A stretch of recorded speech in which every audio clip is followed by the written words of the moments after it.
Basket Case Mama Fat Finds, and I'm here with a haul video. And today we're going to go over some things I picked up at yard sales or at thrift shops or at flea markets or at church sales, rummage sales, wherever I can find things to buy cheap and flip online for a profit. I've been doing this for 3 years. For those of you that don't know me, I retired and I did this to make a little extra income to make the retirement money go a little further because, you know, it doesn't go as far as it used to. And I also sell things for my church to help them out. We have some listings up for the church, and that all goes back to them, the profit after fees. So you'll see things on there sometimes that the church has gotten donated, and we'll turn and sell it. And this kind of started during COVID. For them, I started doing it for them first because people weren't coming to church. We're a small church anyway, but people weren't coming to church, and if they don't come to church, they're not donating to the church. So there's bills still to be paid. The electric needs to be paid, the mortgage needs to be paid, all those things need to be paid. Our pastor doesn't get paid anyway, but the other things needed to be paid. My son is the pastor, by the way. So it was important to do something. So we were doing some stuff on Facebook Marketplace, and after that I realized that, you know, they had other stuff that I could list on eBay, and I said I would do that. And then from there was born this business, and now I do some videos just to share some stuff. I'm not monetized, it's just for fun for me. It's practicing talking in front of a camera because I have another business that I've been building that's in development, and part of that will be doing a vlog and talking about things for that business, and I really need to get a little more comfortable in front of the camera. And my biggest problem is I say the word so 100 times. I apologize for it.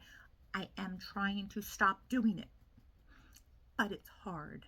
But I did notice people that speak publicly when they are talking and they're trying to find the pause, like there's a pause that people do, and we fill that pause with words usually. The words we tend to use are words like so, or like, or there's a need inside of us to not stop talking, but to say something instead. And from that need to do that has born the so's and the likes and the ums and the different noises we make to fill that dead air for a second while we gather our thoughts. I'm desperately trying not to do that as much. We shall see. Because when I do talk quickly, which I tend to do, I do tend to fill the gap with a so.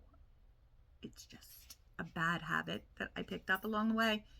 And I'm not a public speaker, and I need to learn to self-correct. And at the end of every sentence, instead of a period, I've gone like to continue that thought.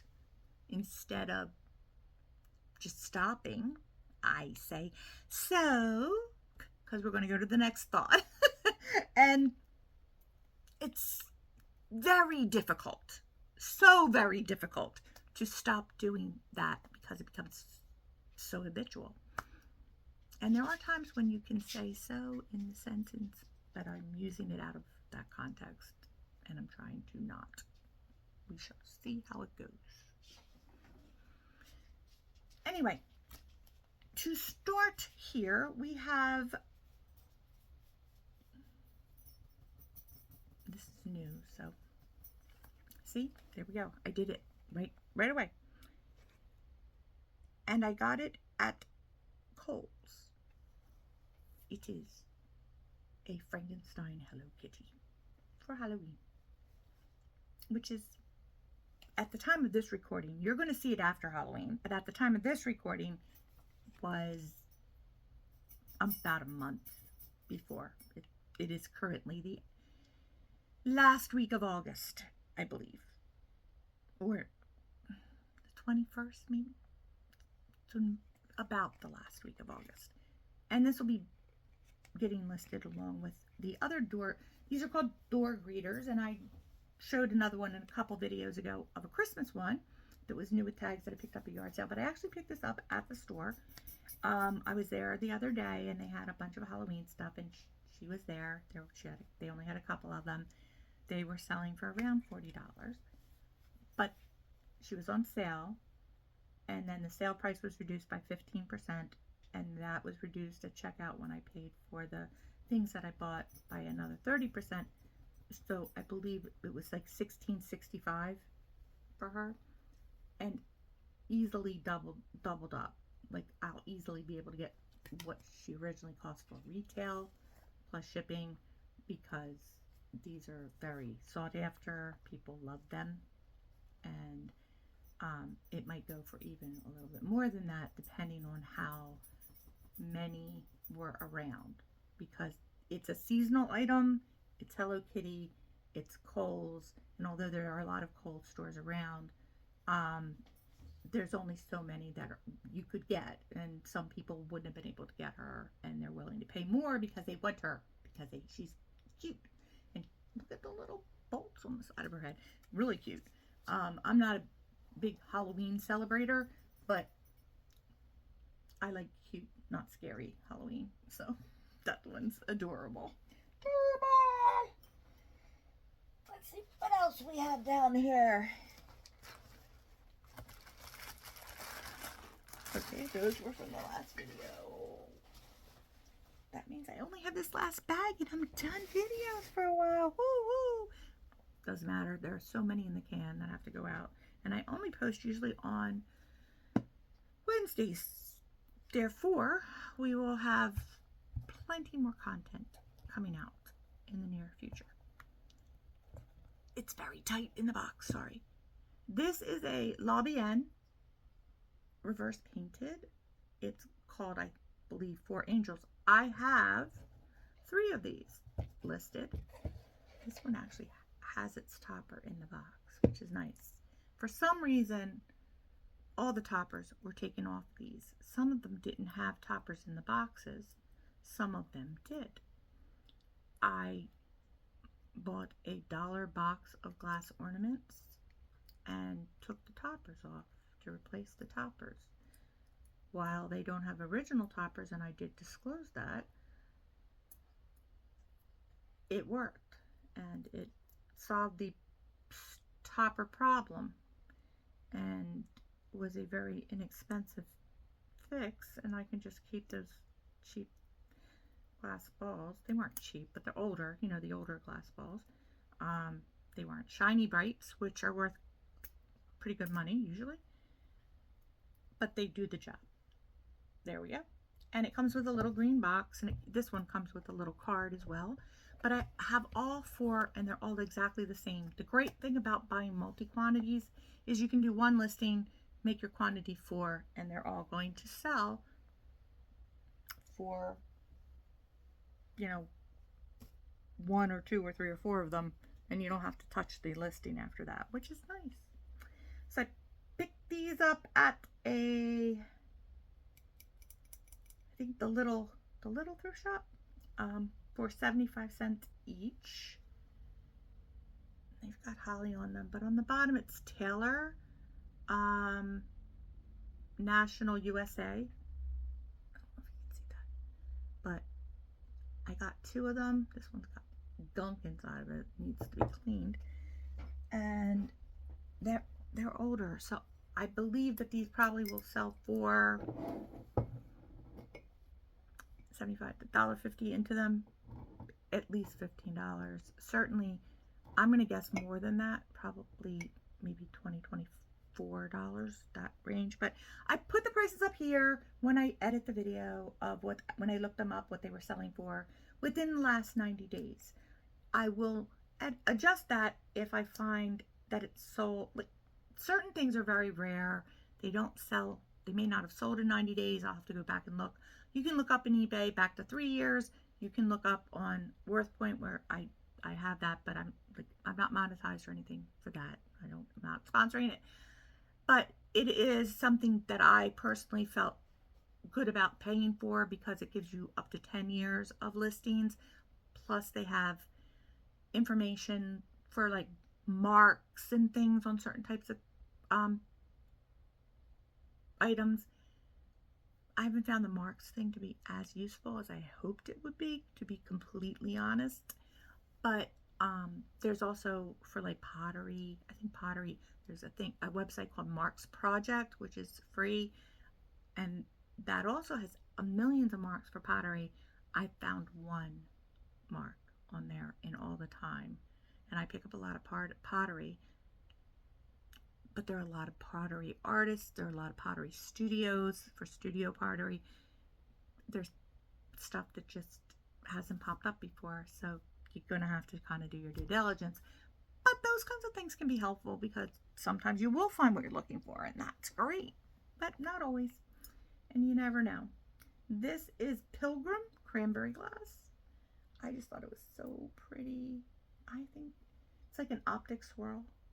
I think that's what that's called. Pretty sure. But it's just a ball, and it's that like pinky red glass. It's so pretty. Purpley pinky. It was $2. Probably 10 to 12.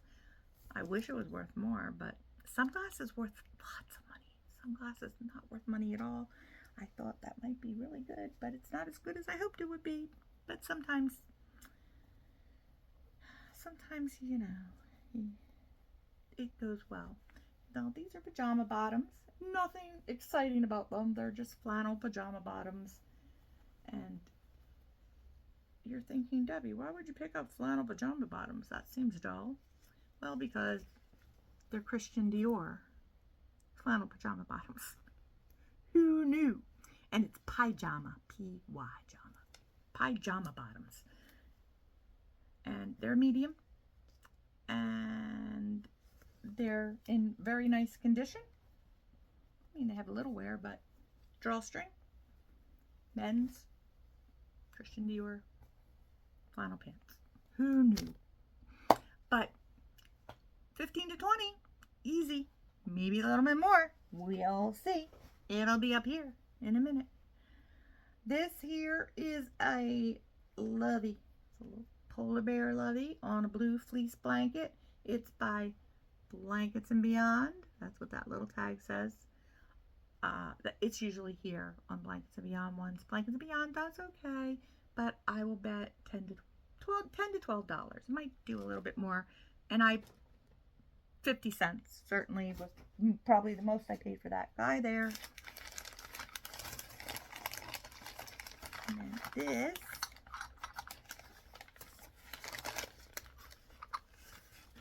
cute. It's a little box or little. It looks like a miniature compote. I don't know what to think about this. Was it part of a little dining set like for children? It's Nippon. Okay, so Nippon is not a brand. It means it's made in Japan. Okay, it's hand painted Nippon. So when it says Nippon, it's probably pre-1943, I want to say. Might be later, but I'd have to look it up off the top of my head. But I think it was 1943, McKinley Tariff Act, they put through that you had to identify items that were coming in overseas. So in the beginning, they could identify items coming in from overseas just by putting the word Japan on it. But the early stuff was Nippon, which is Japanese for Japan. So if you see Nippon, it's the earlier stuff. Then you see Japan, it's later stuff. And then you'll notice it changes to made in Japan. When the made in part was added is later after that. Before that, things that came in didn't necessarily have to have any information on it, although sometimes it did.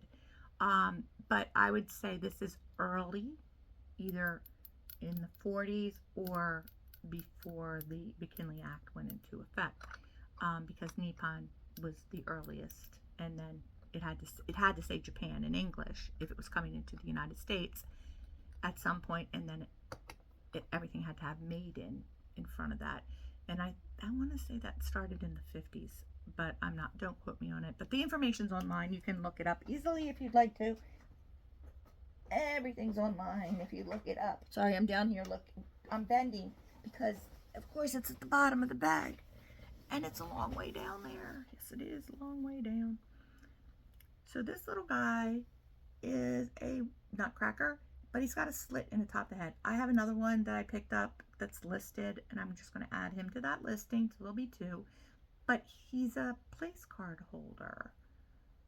So those are pretty cute. I'm going to guess Target. I'm going to guess just because I have a Target near me, and I'm going to guess that's where he originated. Not positive, but it could be. You just don't know. I thought I saw writing on this, and then the light changed.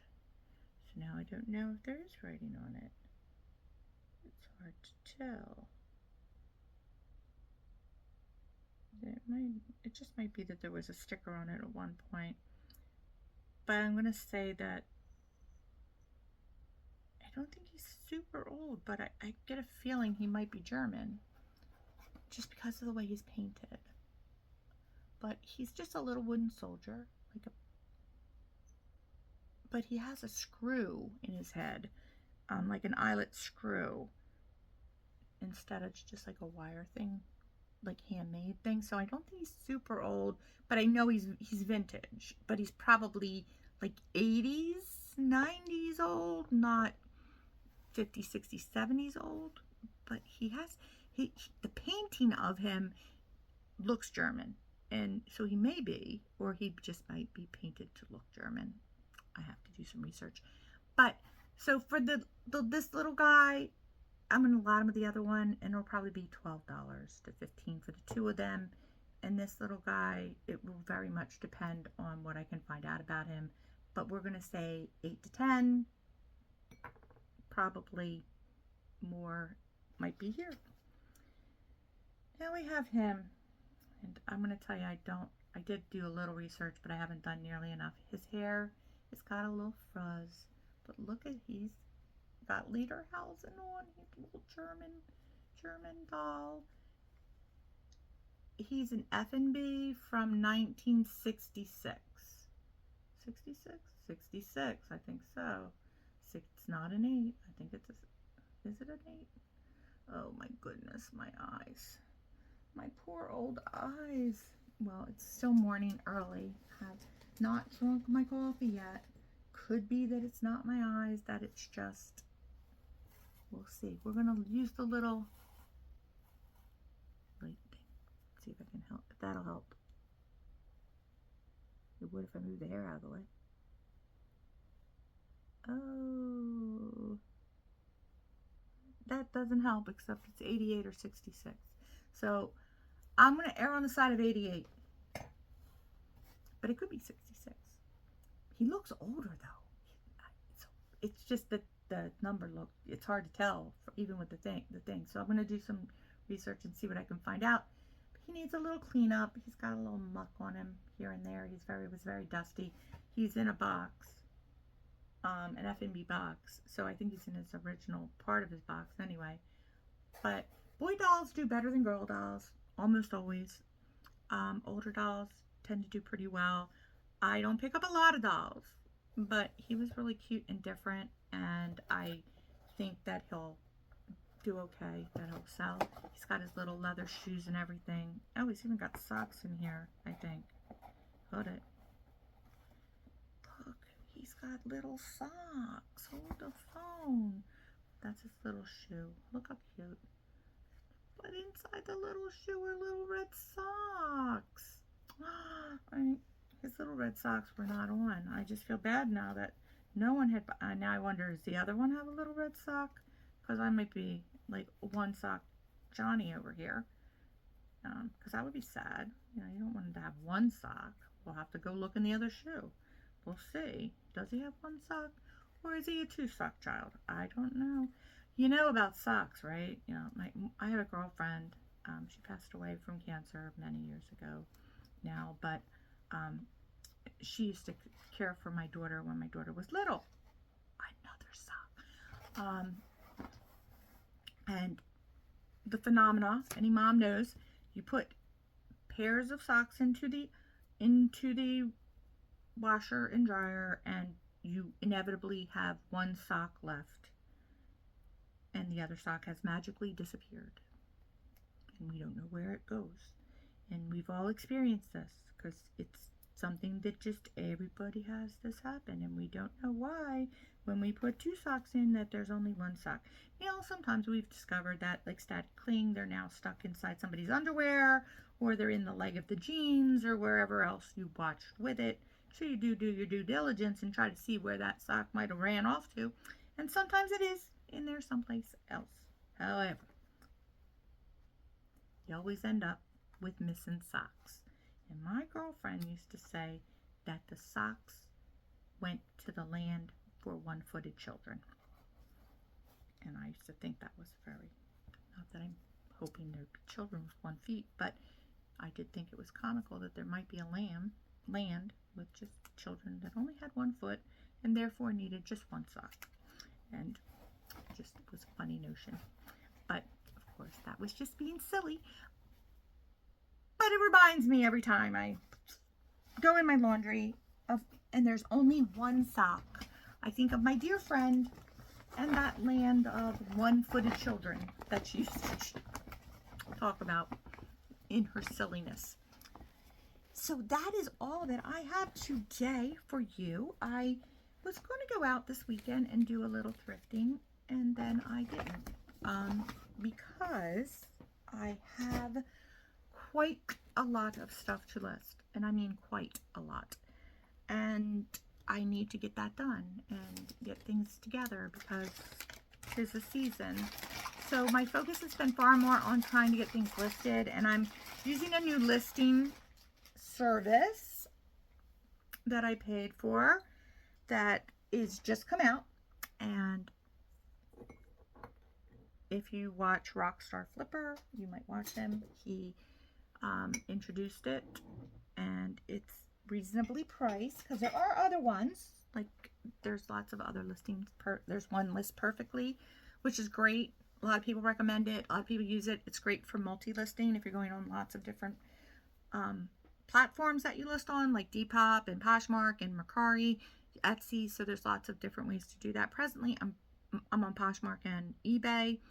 I was on Mercari. They made some changes, so I took stuff down. I was just kind of waiting for the dust to settle.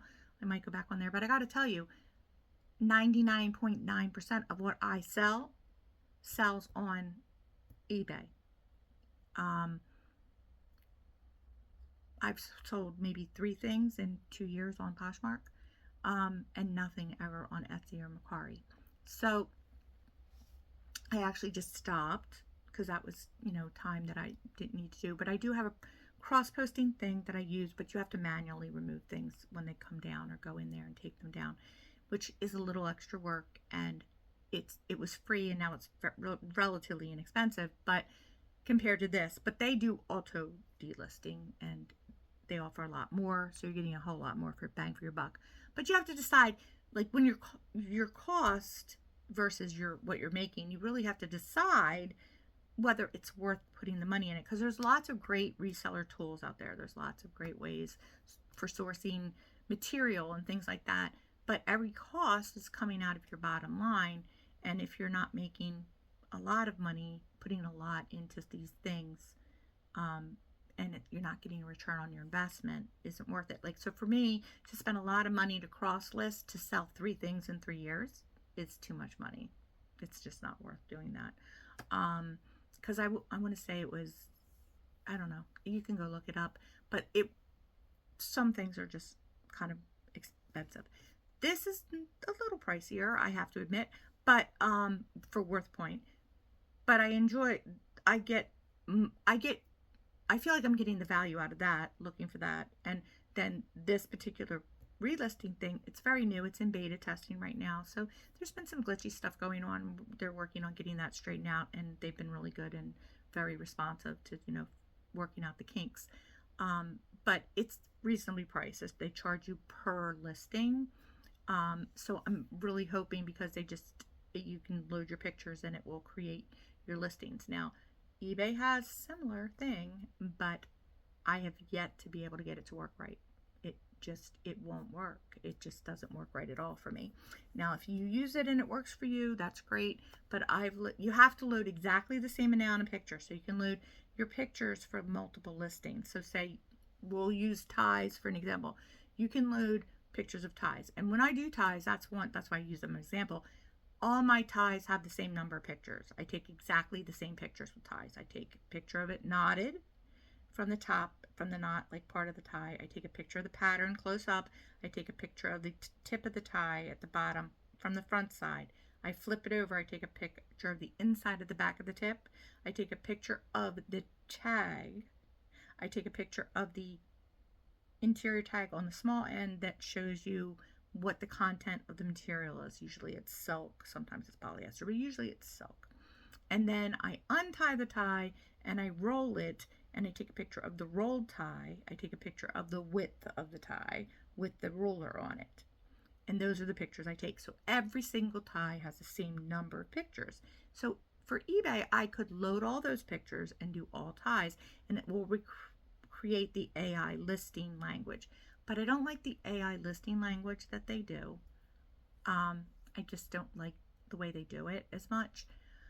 So I thought this might, excuse me, I was up at 4:30 and it's like now 6 maybe. So I'm just catching, I haven't had my whole cup of coffee yet, haven't eaten anything. So I'm trying to get my day started by doing this and kicking it out in the morning. But anyway, so I thought I would try this one because it was a really inexpensive bit of money to put into it to try it, and the stuff that he had shown how it worked really looked like it didn't matter how many pictures you had, you could just do it.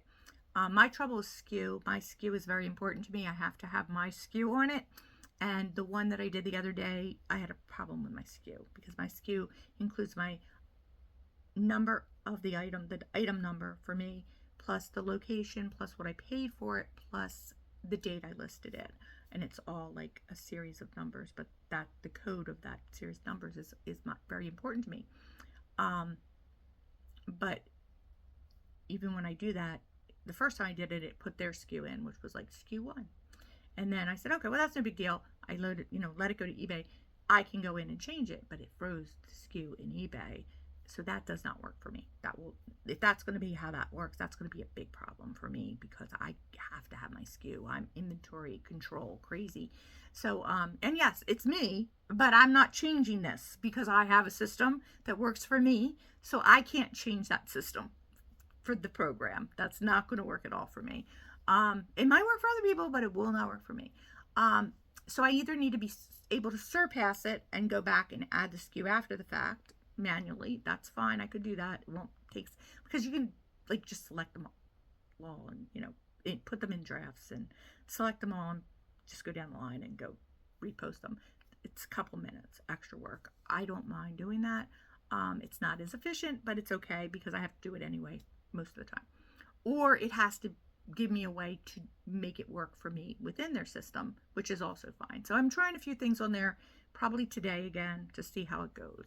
And if not, I'll just message them and get that working. But otherwise, everything that it does the title, it selects all the different areas of, within eBay, the listing information, and it gives you a description.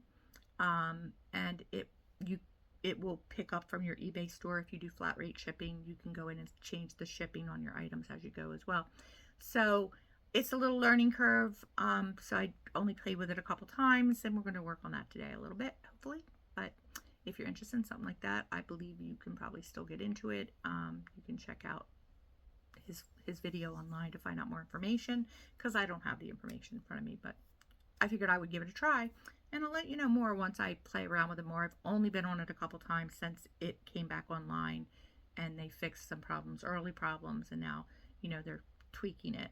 So it's in a good place, and I think it's a great resource, and I do like the way it works generally. There are just a couple things for me personally that I had hiccups about, and I'm not sure whether it's a problem with them or it's a problem with me, or whether it can be fixed, and how I can work either the workaround, or can they make it so that that's not frozen and I can at least change it. So that's the only problem. But other than that, I thought it was really good. So you should check it out if you're looking for something like that, because anything to save time is good for me, especially this time of year. So I'm really hoping I can get this going and be able to utilize it, because being able to list 20 things, 30 things, 100 things in a day in a couple hours would be great for me, because I can't do that now.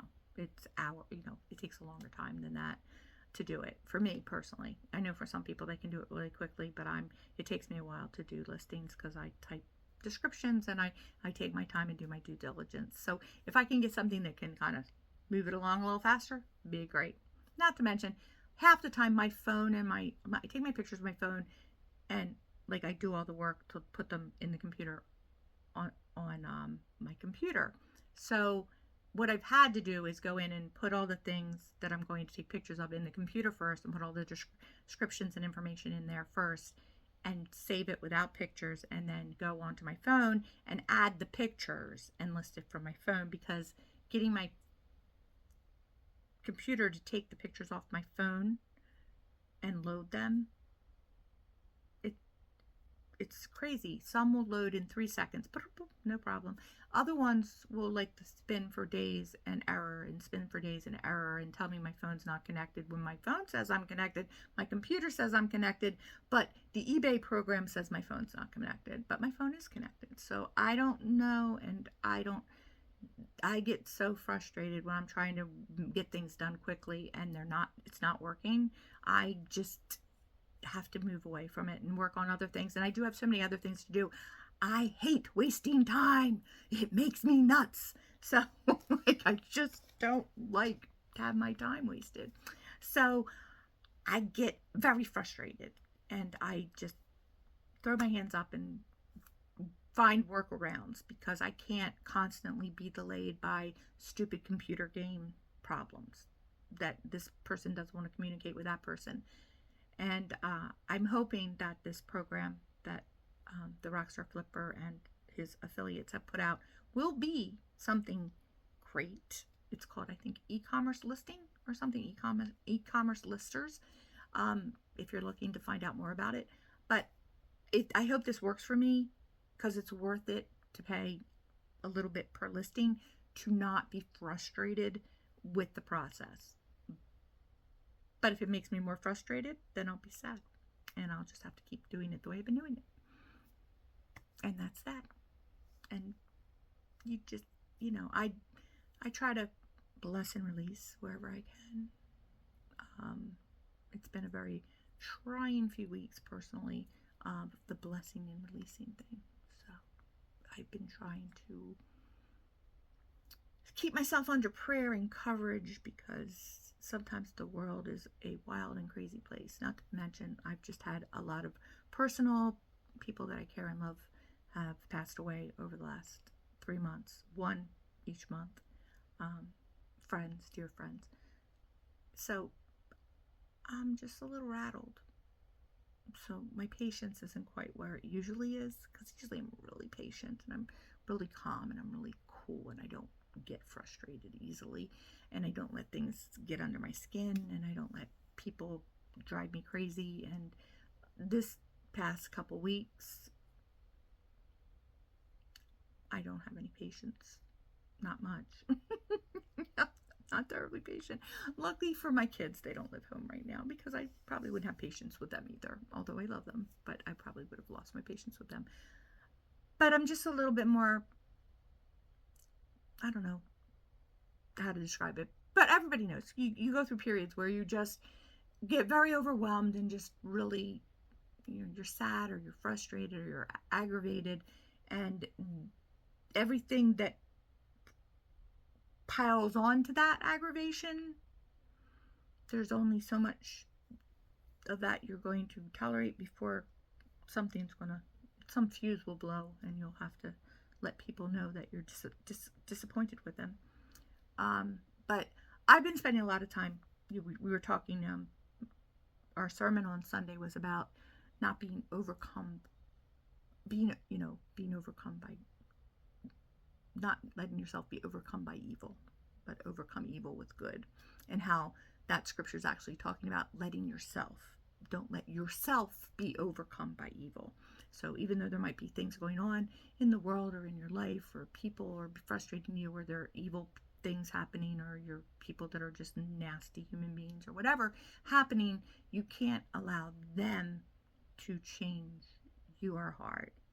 You need to overcome their nasty with your goodness. And there, he had another scripture about Jesus asking Peter, why do you say that I am good? Now, obviously, Jesus was good. That seems an odd question, right? You would think Peter would be right, but Jesus tells him, no one is good except for God. And that meant he included himself in this conversation because he was separated from God currently and human here. And I thought that was really enlightening to me. It was really an interesting thing that was preached on Sunday, because I hadn't, I know the scriptures. I know the thing I work on for Go Godly. I'm in scripture every single day. I spend today will be in Psalms all day long talking about glorifying God. So I'm in there a lot. And I did know that scripture, but it didn't occur to me that Jesus was including kind of himself in that conversation. Why do you call me good? Only God is good. And everybody, we all fall short of the glory of God. We all fall short. But we are all sinful. And it's really easy for us to see other people acting badly, but it's much more difficult to see it in ourselves. But sometimes other people acting badly will make us retaliate in kind, because fight fire with fire, live by the sword, die by the sword. You hear all these kind of horrible analogies, when in fact, as a Christian, you're called to not do that. We're not supposed to fight evil with evil. We're supposed to fight evil with good. Excuse me while my computer turns back on again, because it's giving me a little extra light. But anyway, I just thought that was interesting perspective on it, and it really did touch my heart Sunday, because it's just been a lot of things going on personally, and just even people that are decent, good people, that just occasionally do things that are very, prideful and kind of mean-spirited and hurtful. And it just, when you're already a little beaten down, it doesn't take much to push you over the edge, you know what I mean? And that happens sometimes. And I had that kind of week this past week, where I was just, it didn't take much to push me over the edge, because I was at my end of my patience time. And I've been just kind of leaning into prayer and trying to keep myself grounded, and from being angry and frustrated and sad and all those things. And it works. It does work. Prayer works. So I'm very grateful. But anyway, I appreciate you guys. I'm so glad you hung out. I thank you so much for watching. I don't have any more stuff right now for haul videos coming up, but probably it won't matter, because I've got probably 8 to 10 videos, maybe even more, that I did that you haven't even seen yet, and I'm here. So I have probably most of the fourth quarter that I can go through before I need to start doing new content in the new year. So you'll probably be seeing this one close to Christmas, I imagine. But most of the stuff in here will be listed before then. Pray for me that goes quickly with the new program. I'm able to get all this stuff cleared out and have a little time to just, I don't have to feel so stressed about it, and go through, because I have a lot of inventory I need to go through that I've listed before, that terrible pictures, terrible titles, and I just want to start going through things and start cleaning things up and, doing better things. So anyway, thank you again for watching, guys. I've talked too long today. This is a longer video, sorry. If you were expecting 27 minutes, I went over by about 10. I'm sorry. But I appreciate you guys watching. Thank you so much. Hit the subscribe button, hit the thumbs up if you like the content, leave me a comment, talk to me. I love seeing comments. I really do. If you saw something you liked, or you know something about I don't know about, I appreciate you always letting me know what you see. and I will catch you on the next one. Thanks so much. Bye bye.